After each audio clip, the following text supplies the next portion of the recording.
This is Optimal Living Daily episode 2328, Manifestation Methods. Can you actually fake it till you make it? By Renee of thefunsizedlife.com. And I'm Justin Malik, your host and narrator, back today with an article from Renee Bennis. We're going to jump right into it as we optimize your life. Manifestation Methods. Can you actually fake it till you make it? By Renee of thefunsizedlife.com. We've all heard the term fake it till you make it. If you haven't heard of this yet, this is a phrase that is used to help encourage people to do hard things in life, things that they might feel apprehensive about or have a lot of self-doubt about.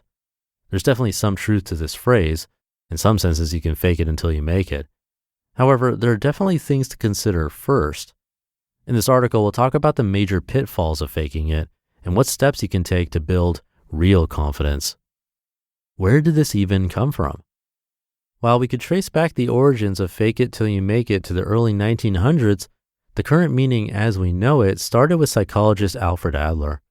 Adler's theory around fake it till you make it was originally tied to his belief that all humankind struggle with a sense of inferiority. To help people overcome this feeling of not being good enough, he believed acting as if could be a successful antidote. In other words, fake it till you have more confidence. This isn't an approach that believed you should just fake kindness or be someone you are not. Rather, this practice encourages people to fake healthy habits until they become ingrained habits.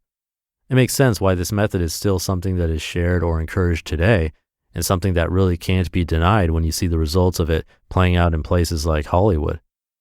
Faking it gone too far. We all have probably heard of method acting and how the effects of it can do deep psychological damage to people, especially if the character an actor is playing is particularly menacing.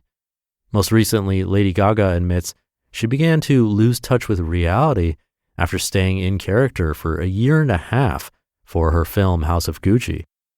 Method acting struggles gives us the perfect example that faking a personality can truly make an impact, not always for the better. This can be troublesome when you consider the average person trying to fake it until they make it. Actors have teams of people there to support and back them up as they transition from role to role, and it's what they are paid to do. What about the rest of us? While we might just be hoping to fake confidence in our job or relationships in hopes of gaining real confidence, we might accidentally slip right into a feeling of grandeur. There are things you can't fake. I think we can all think of a person who happily struts through life with a strong confidence that really hasn't been earned. They think they're greater than they are and brag about accomplishments that might not even be very real. That's why it's important to remember when working on building a stronger self-confidence, faking it, it's also important that we remember to do the work. Build the confidence to apply for grad school. Encourage yourself to ask that person out. Stand tall enough to make that public speech. Build the confidence and then do the work. Sure, you can fake confidence when making a speech in front of your classmates or pretend to be interested in something when you're really not. What you can't fake are things like knowledge, degree, credibility. You look pretty foolish if you've spent all of your time feeling really proud of yourself only to have built absolutely nothing to be proud of. If you're working toward a big goal in life or have the desire to get into a certain line of work, then it's important to remember faking it will only take you so far. You also have to show up and make the results happen. Do we fake it or do we become it? If there are the scary downsides to faking it, are there any upsides? Is there any proof that faking it actually allows you to become it? In the case of Richard Branson, I think we would all have to agree, yes, this method actually works. Richard Branson, the founder of the Virgin Group, is famously quoted as saying, "If somebody offers you an amazing opportunity but you are not sure you can do it, say yes, then learn how to do it later." Branson has largely attributed this mindset to his success in life and in business. He is a perfect example of someone who has taken the risks, built the confidence, and also done the work. How can we start faking it? One of the best examples of faking it comes from social psychologist Amy Cuddy. Her TED Talk on power posing and the potential it has for boosting our confidence has gone viral and got her a book deal. Cuddy has found that something as simple as power posing, like standing in the Wonder Woman position, can increase our self-confidence. Power posing for only 2 minutes was shown to increase testosterone and lower cortisol levels. In fact, in her book, Presence, Cuddy shares that even imagining oneself in a power pose can make a difference on how we view ourselves. There are other small things we can start doing that have been shown to boost confidence and help us create lasting change. Affirmations, gratitude, journaling, decluttering, and mirror work. All of these things have been shown to help people heal their sense of inferiority, gain confidence, and show up in the world.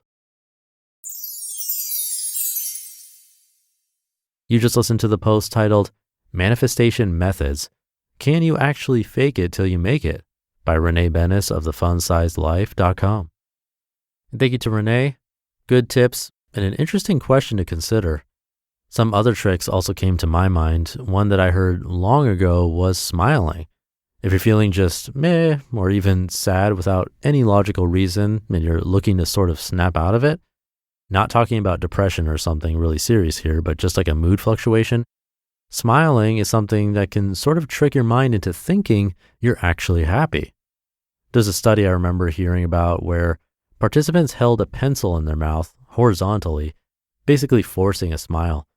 They didn't really know they were smiling, but they reported feeling happier.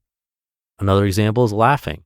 There's a popular movement a while ago where people would get together to just force laughs. I'm not sure if that's still a thing, but I can see why it caught on. Pretend laughing usually ends up in real laughing, which then makes others laugh because it's very contagious, which then makes you laugh even more, and it's like a snowball effect, all from faking it, basically. The other ideas she mentioned are definitely worth trying as well because they're super simple. The power pose is a great example to get a quick boost of confidence if you need it. Again, all it takes is 2 minutes. Then, of course, what we regularly talk about on this show, like gratitude, journaling, decluttering, affirmations, all that fun stuff. But just pick one, try it out, and see what works best for you.